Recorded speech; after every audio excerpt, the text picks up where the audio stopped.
بسم اللہ الرحمن الرحیم۔ ایک تجزیہ ہے کہ پوری دنیا میں جو حالات پہلے 10 سال میں تبدیلیاں آتی تھیں وہ اب 1 سال سے کم مدت کے اندر اس سے زیادہ تبدیلیاں آ جاتی ہیں، اور پوری دنیا کے حالات جس تیزی سے تبدیل ہو رہے ہیں 11 ستمبر کے واقعے کے بعد ایک عالمی استعماری جو تناؤ پیدا ہو گیا ہے، اس کے تناظر میں بات بالکل واضح ہوتی چلی جا رہی ہے کہ آخری زمانے میں صرف 2 کیمپ ہوں گے، حسینیوں کا، یزیدیوں کا، یا امام زمانہ علیہ الصلوۃ والسلام کا اور ان کے مخالفین کا۔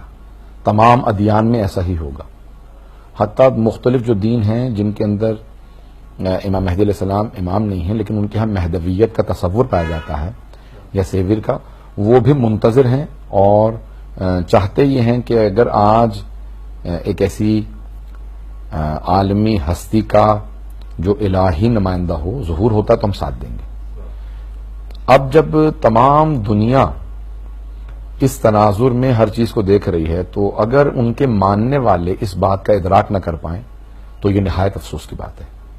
تو آج ہمارے جوانوں کو بیش از پیش پہلے سے بہت زیادہ اس بات کی طرف توجہ بھی دینے کی ضرورت ہے کہ ہم امام زمانی ہیں اور ہمیں حقیقی معنی میں امام زمانی بننا چاہیے۔ امام زمانی کہہ رہا ہوں یعنی امام کو یاد کرنا، امام سے متعلق پڑھنا، ان کی معرفت، ان سے متعلق دعائیں، ان کے اہداف، ان کی حکومت، اب یہ تمام چیزوں کی طرف بہت زیادہ توجہ کی ضرورت ہے، اور انسان کو کم از کم دن میں 1 مرتبہ صاحب الزمان علیہ السلام سے متعلق ضرور سوچنا چاہیے، اور اگر نہیں سوچتا تو پھر اس کو اپنے متعلق سوچنا چاہیے کہ خدا نخواستہ میں کس کے انتظار میں ہوں۔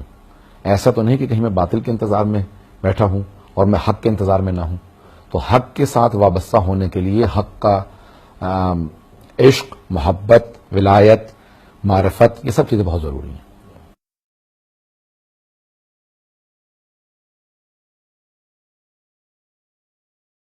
لیکن تقلید انسان کو اپنی لیڈرشپ سے وابستہ کرتی ہے، چاہے وہ جس کو بھی آپ مانیں۔ کسی ایک کو نائب امام مان کے اور اس کو امام تک پہنچنے کا وسیلہ سمجھ کے آپ اس کی تقلید کرتے ہیں۔ مسائل صرف عبادات تک محدود نہیں ہیں، بلکہ تمام تر زندگی کے امور میں آپ کسی ایک کی طرف رجوع کرتے ہیں، اس کو اپنا آئیڈیل مانتے ہیں، اس کو اپنے، کیونکہ امام زمانہ تک ہماری مستقیما رسائی نہیں ہے، بھی ایک حد تک کہ ہم لوگ امام سے عشق و محبت کرتے ہیں، لیکن ہم اگر چاہیں کہ امام یہاں پہ اپنی نظر دیں، ہم کیا کریں؟ تو ہم اتنی صلاحیت نہیں رکھتے کہ امام سے مستقیماً وہ رائے لے سکیں، امام کے نظر لے سکیں۔ تو کوئی ایسا پاک دامن انسان ہونا چاہیے جو متقی ہو، علم و پرہیزگاری کے اندر ہر چیز میں بہت بڑے رتبے پہ ہو، کہ جو ہماری نسبت امام سے بہت زیادہ قریب ہو۔ جیسے ہم تاریخ میں مثالیں دیتے ہیں کہ ختم مرتبت سے ان کے صحابہ میں جو سب سے زیادہ قریب تھے جناب سلمان تھے، جناب ابو ذر تھے، جناب مقداد تھے، جناب عمار تھے۔ اصحاب امیر المومنین میں جناب مالک اشتر تھے، جناب کمیل تھے، جناب ویسے میں عمار تھے، اسی طرح سے دوسرے ائمہ علیہ السلام کے اصحاب۔ تو آج کون ہیں وہ افراد جو اس وقت ہماری زندگی میں امام زمانہ سے بہت زیادہ قریب ہیں؟ اگر امام تک ہماری رسائی نہیں تو کم از کم ان لوگوں کے ذریعے ہم امام کی اصل نظر کو، ان کے رائے کو اپنے اوپر لاگو کر سکیں کہ امام ہم سے کیا چاہتے ہیں، کیونکہ ہم اتنے گنہگار ہیں کہ ہم امام سے مستقیما رسائی پیدا نہیں کر سکتے۔ تو کوئی ایسا ہو کہ کم از کم اگر وہ اس طرح سے 100% نہ پیش کر سکتا ہو تو 80، 90%، 95% وہ امام کی آراء کو ہم تک پہنچا سکے، اسی کا نام تقلید۔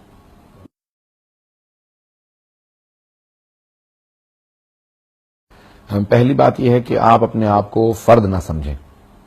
آج ہر عزادار اس کے اوپر فوکس ہے، اس کے اوپر کیمرہ موجود ہے، سوشل میڈیا موجود ہے، اس کی فوراً باتوں کو، ان کی چیزوں کو نشر کیا جاتا ہے، اور وہ نشر جب کر دیا جاتا ہے تو وہ پھر پورے مکتب کی نمائندگی کر رہا ہوتا ہے۔ تو خدا نخواستہ اگر کوئی آدمی غصبی مال سے تبرک دے رہا ہو، رشوت کے پیسوں سے تبرک دے رہا ہو، اس کا جو تاثر پڑے گا وہ کھانے والوں کے اوپر ایک تکوینی اثر ہوگا اور دیکھنے والوں کے اوپر ایک اعتقادی لحاظ سے بہت برا اثر ہوگا۔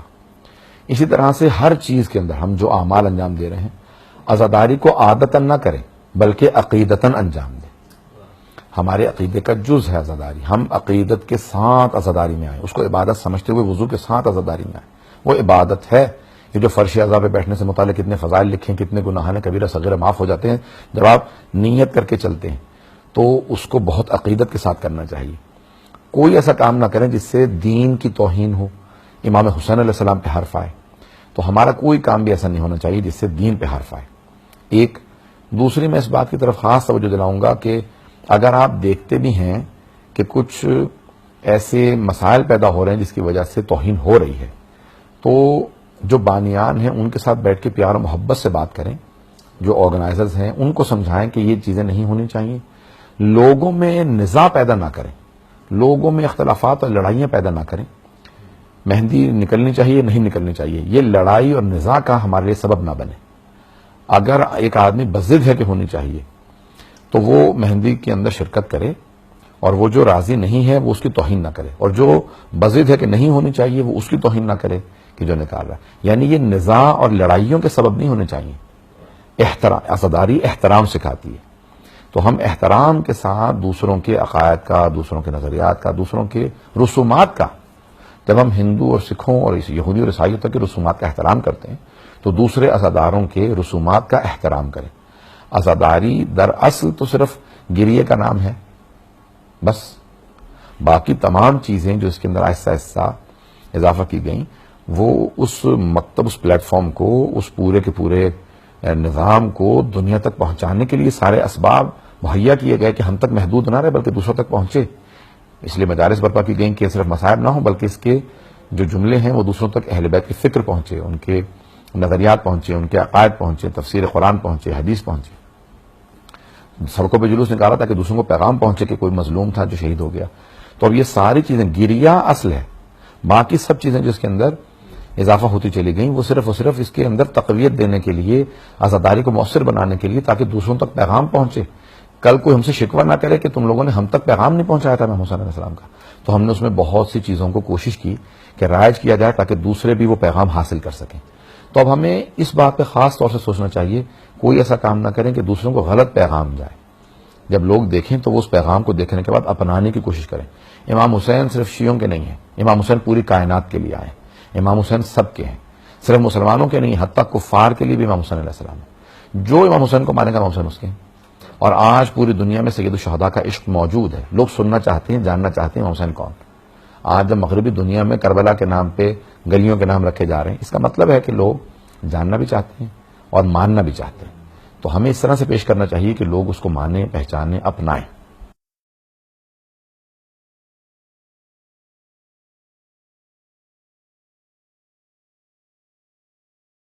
یہ ذمہ داری علماء پہ عائد ہوتی ہے اور بانیان مجالس پہ عائد ہوتی ہے. اگر متنازع شخصیات ہیں تو ان کو دعوت مت دیں، نمبر 1. نمبر 2، علماء کی ذمہ داری ہے کہ محنت کریں.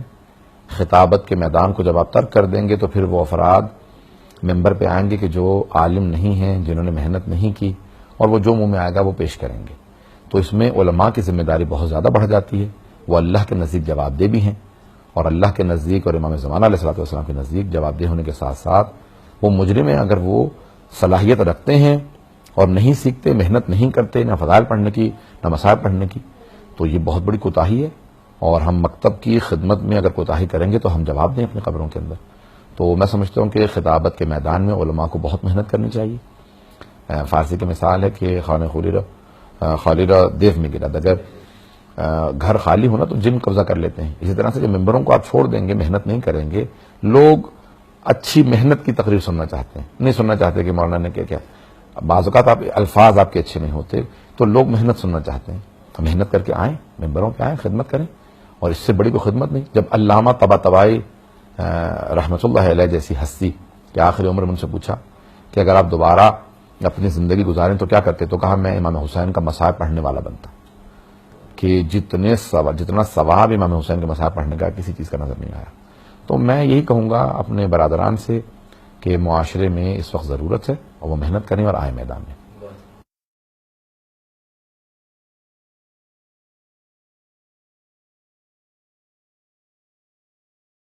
دیکھیں، جیسے سادہ سے مثال دے رہا ہوں، اولمپکس ہوتے ہیں ہر 4 سال بعد.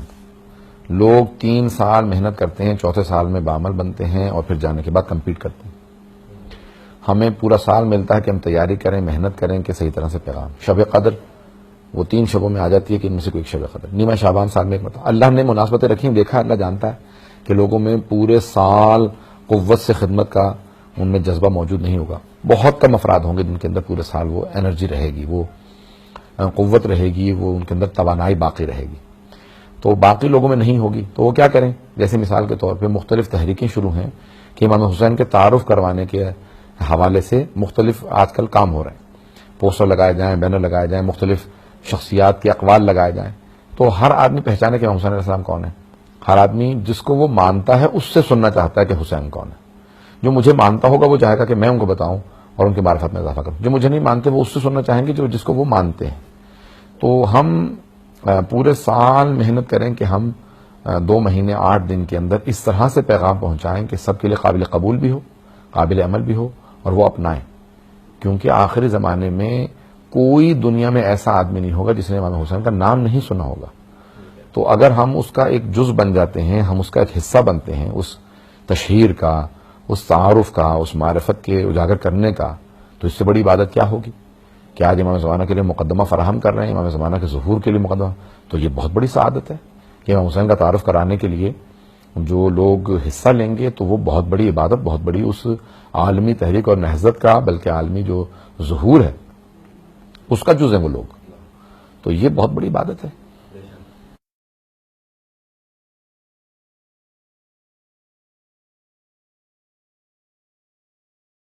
دیکھیں جس طرح سے سنگل لیڈرشپ ایک فرد واحد، اگر ہر آدمی اپنے اپنے انداز سے بات کو، سیاسی باتوں کو پیش کرے تو کبھی بھی ایک نہ اتحاد پیدا ہوگا، نہ وحدت، اور نہ ہی قوت پیدا ہوگی.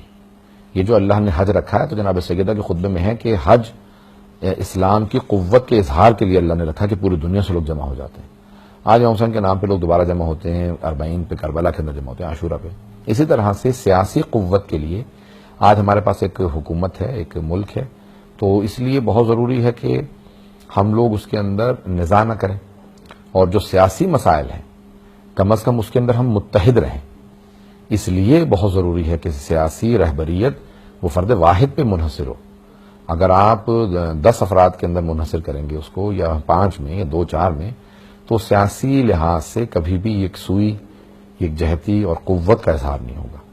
اس لیے اس میں سیاسی جو بصیرت رکھنے والی شخصیت ہو اور جو سیاسی لحاظ سے سب کو یکجا بھی کر سکے اور قوت کا اظہار کر سکے کہ آج اسلام دشمن، تشیع دشمن جتنے عناصر ہیں ان کے سامنے جو مقاومت کر سکے، جو ان کے سامنے ڈٹ سکے. تو اس سیاسی قیادت کے ساتھ متحد ہونا، وابستہ ہونا اور وصل ہونا بہت ضروری ہے.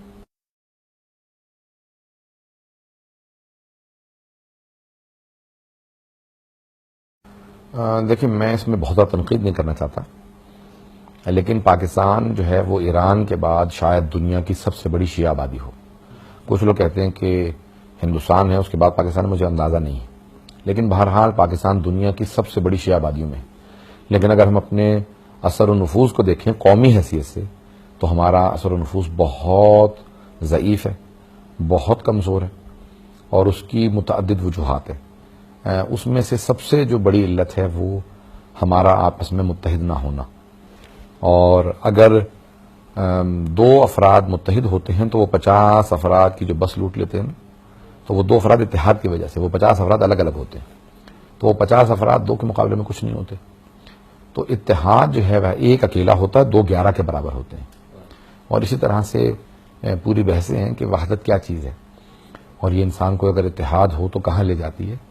تو میں نقادی نہیں کرنا چاہتا تاکہ کسی کی دل آزاری نہ ہو، لیکن میرے اس پہ اپنے تھوڑے جو نظریات ہیں وہ تھوڑے سخت ہیں، تجزیات بھی تھوڑے شاید قابل قبول نہ ہوں بہت سے لوگوں کے لیے.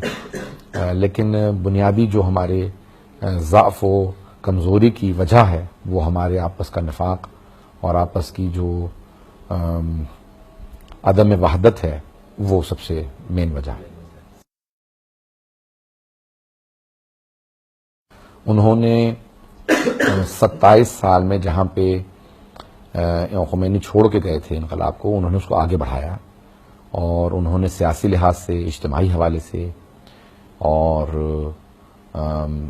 جنگ کے جو ہمارے اصول ہیں ان لحاظ سے اور تمام اصولوں کے مطابق اگر آپ دیکھیں تو انہوں نے ایران کو آگے بڑھایا ہے. اور سب سے بڑی جو کامیابی ہوتی ہے وہ یہی ہوتا ہے کہ انسان ایک آدمی میں کہتے ہیں کہ 10 سال 8 سے 10 سال کی کیپیسٹی ہوتی ہے انرجی، اس کے بعد وہ تھک جاتا ہے، اس کے بعد وہ کچھ نہیں کر سکتا. تو ہم دیکھتے ہیں کہ انہوں نے 8-10 سال میں جو پہلے تھے اس کے بعد بھی مسلسل ترقی کی طرف اپنے سفر کو جاری رکھا. اپنی علالت کے باوجود، کتنے سخت بیمار بھی رہے، اس کے باوجود بھی اگر آپ کو دیکھیں تو ترقی کا سفر رکتا نظر نہیں آتا.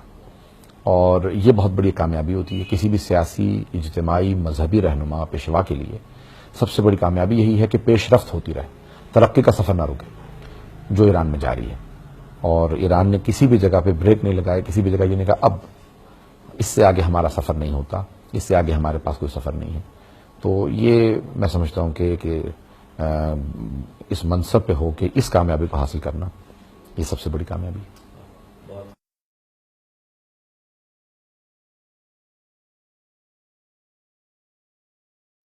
متعدد جگہوں پہ کہہ بھی چکا ہوں اس بات کو، دوبارہ کہوں گا کہ اگر کربلا سے جناب زینب کے عزم کو اور جناب سید الشہداء کے صبر کو نکال دیا جائے تو کربلا کربلا ہی نہیں ہے. نمبر 1. نمبر 2، جب بھی جناب سید الشہداء کے حوالے سے مجالس برپا کی جاتی ہیں تو اس کا نام رکھا جاتا ہے سجدہ شبیر، اور جناب زینب سے متعلق رکھا جاتا ہے چادر تطہیر. تو اس لیے ہمارے تمام برادران خواہران اس بات پہ خاص توجہ رکھیں کہ جلوسوں میں کم از کم اس اہتمام کا پاس رکھیں کہ کوئی دیکھنے کے بعد جناب زینب سلام علیہ سے متعلق اس کو غلط فہمی پیدا نہ ہو، امام حسین سے متعلق غلط فہمی پیدا نہ ہو. تو اس لیے ایک تو سیاہ لباس کا، رنگ برنگے لباسوں میں مت آئیں. پوری دنیا میں سیاہ لباس علامت ہے غم کی، یہودیوں میں، عیسائیوں میں، پوری دنیا میں چلے جائیں تو وہ جنازوں پہ سیاہ لباس پہنتے ہیں، سب کو پتا ہوتا ہے یعنی یہ غم میں ہے. نمبر 1. نمبر 2، جب آپ آئیں تو پھر آپ کا چہرے کے تاثرات ایسے ہوں کہ پتہ چلے کہ یہ غم میں آئے ہیں، خوشی میں نہیں آئے ہیں، مسکرا نہ رہے ہوں، ہنس نہ رہے ہوں، آپ بہت سنجیدہ ہوں.